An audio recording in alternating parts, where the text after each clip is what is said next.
All right, Kara, you wanted to know how to wind a center pull ball because yours weren't working out, I guess. So this is what's left of my yarn from the Briar Rose cowl, one ball of it. There's some left.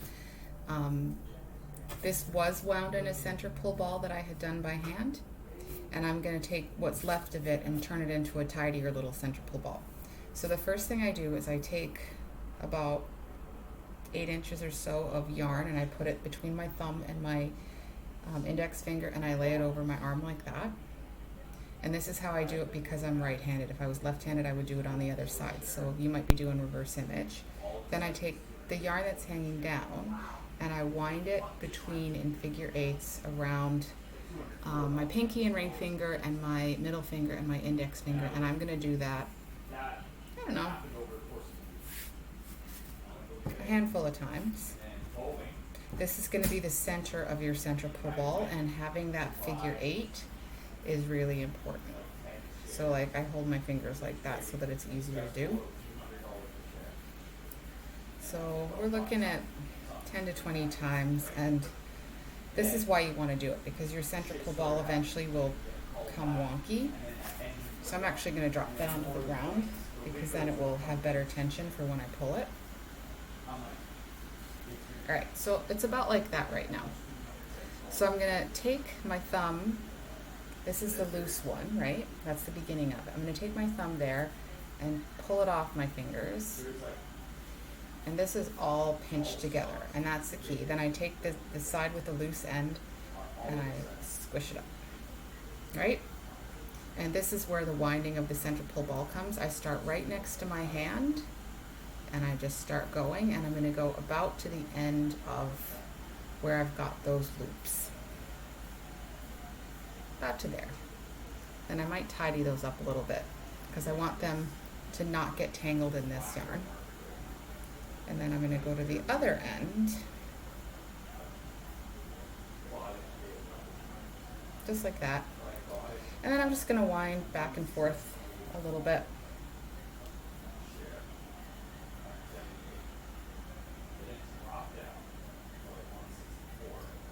And then I was going straight, but once there's a sort of bump in the middle, that's when I move where my hand is. The loose yarn is still hanging down, and then I start doing it diagonally. And as I'm doing this, I'm just turning it.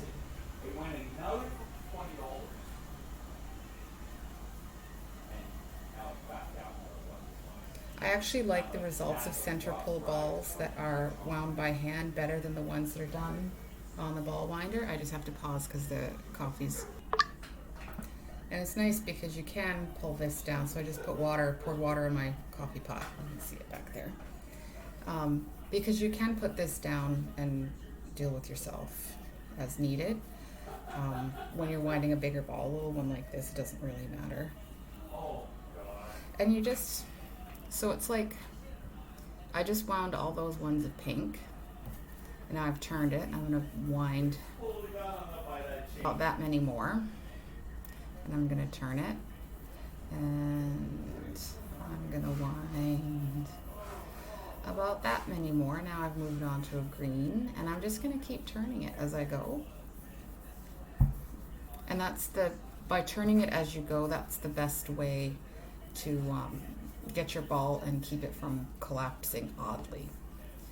Technically, all the balls of yarn you buy in a yarn store are also center pull balls, if you can dig out the nugget from the center of it. But because they're wound by machine and they're wound really soft, like with a lot of air in the ball, because of course they're trying to make it look like it's more than what it is. For the most part, like you won't find that on thread because it doesn't have enough loft. But yarns that you buy in ball form are usually made to look like they're bigger than they are, especially ones that you get at craft stores and whatnot. If you buy yarn in skeins that are all looped together where you would have to wind it into a ball yourself, those ones are usually done that way because they want you to see the color or the shine or some sort of fancy component of what the yarn looks like. I probably have about just a little bit left to this one, so I'm going to go faster. And when you start getting good at this, it goes really fast. Yeah, that took no time at all. I'm at the other end. So I wind it all the way to the end, and then I take the end of my yarn, and I usually tuck it just like that.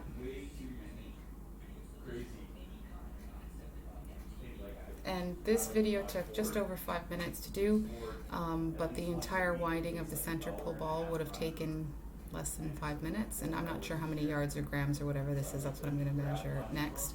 Now I have 2 little balls like this, and I'm thinking hand warmers, but we will see. Talk to you soon.